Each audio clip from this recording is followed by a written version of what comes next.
नमस्कार, प्रीपी learn एडु centre में आपका स्वागत है। कृपया चैनल को सब्सक्राइब करें।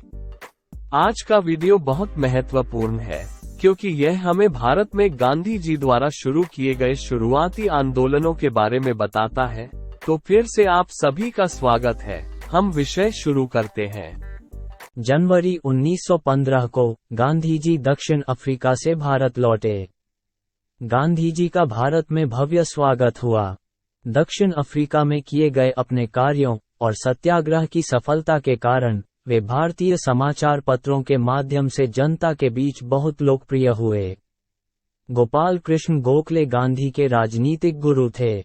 गांधी ने राजनीति में प्रवेश करने पर विचार किया और वर्ष 1915 में बनारस में कांग्रेस की बैठक में भी शामिल हुए। बनारस में उन्हें शांत देखकर जब गोपाल कृष्ण गोखले ने उनसे इसका कारण पूछा तो गांधी जी ने कहा, मुझे भारत की वास्तविक स्थिति, वास्तविक समस्या का पता नहीं है। गांधी जी ने अपने शुरुआती दिनों में 3 क्षेत्रीय आंदोलनों का नेतृत्व किया था। पहला आंदोलन 1917 में चंपारण सत्याग्रह था, दूसरा 1918 में अहमदाबाद मिल मजदूरों का था और तीसरा 1918 में खेड़ा सत्याग्रह था। चंपारण सत्याग्रह गांधी जी द्वारा वर्ष 1917 में किया गया था। चंपारण बिहार राज्य में स्थित है। अंग्रेजों ने भारत में लोगों के साथ एक समझौता किया था।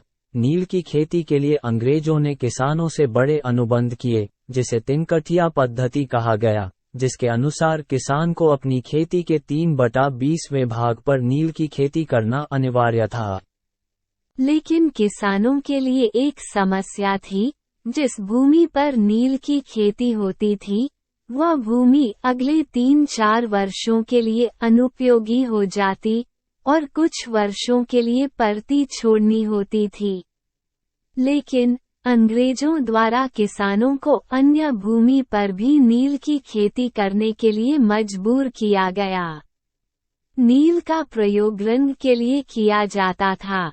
1916-17 में जर्मनी में जब सिंथेटिक नीले रंग का आविष्कार हुआ तो भारत में नील की मांग समाप्त हो गई।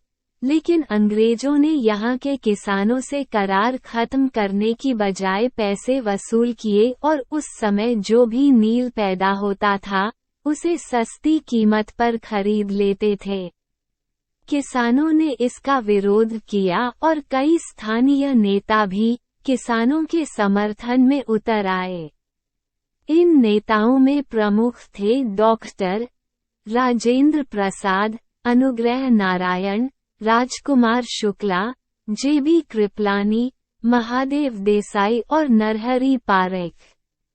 इन्हीं लोगों के नेतृत्व में आंदोलन चल रहा था। लखनऊ अधिवेशन में राजकुमार शुक्ल गांधी जी से मिले और उन्होंने उन्हें चंपारण आने का निमंत्रण दिया, जिसके बाद गांधी जी चंपारण पहुंचे। चंपारण पहुंचकर गांधी जी ने किसानों से बात की और भारत में पहली बार सत्याग्रह शुरू किया, जिसके बाद स्थानीय प्रशासन ने गांधी जी को गिरफ्तार कर लिया। लेकिन हालत बिगड़ता देख ब्रिटिश सरकार ने आयोग का गठन किया और गांधी जी भी इसमें शामिल थे। गांधी जी उदारवादी नेता माने जाते और उन्होंने प्रथम विश्व युद्ध में भी अंग्रेजों का साथ दिया था। आयोग के निर्णय के अनुसार गांधी जी ने किसानों से बातचीत की और किसानों के पक्ष में समझौता कर किसानों को 25% मुआवजा दिया गया और इस तरह गांधी जी का पहला सत्याग्रह आंदोलन सफल रहा, जिसे चंपारण सत्याग्रह के नाम से जाना जाता है। अहमदाबाद सत्याग्रह वर्ष 1918। अहमदाबाद औद्योगिक शहर था और यहाँ कई कपड़ा कारखाने हुआ करते थे। एक बार अहमदाबाद में प्लेग महामारी फैल गया, जिसके बाद श्रमिकों को प्लेग बोनस दिया गया। लेकिन इस समाप्ति के बाद वर्ष 1918 में प्लेग बोनस को समाप्त करने का निर्णय लिया गया। लेकिन श्रमिकों ने कम वेतन का हवाला देते हुए इसे बनाए रखने की मांग की, जिसके कारण मजदूरों और मालिकों के बीच तनाव बढ़ गया। मजदूरों ने गांधी के हस्तक्षेप की मांग की। गांधी ने परिस्थिति पर विचार करते हुए मिल मालिकों को गलत पाया और मिल मालिकों को ट्रस्टीशिप का सिद्धांत दिया। गांधी जी ने मिल मालिकों से कहा कि वे मिल की देखभाल मालिकों के रूप में नहीं, बल्कि ट्रस्टी के रूप में करें और लाभ को श्रमिकों के बीच वितरित करें और इस प्रकार समाज का कल्याण करें।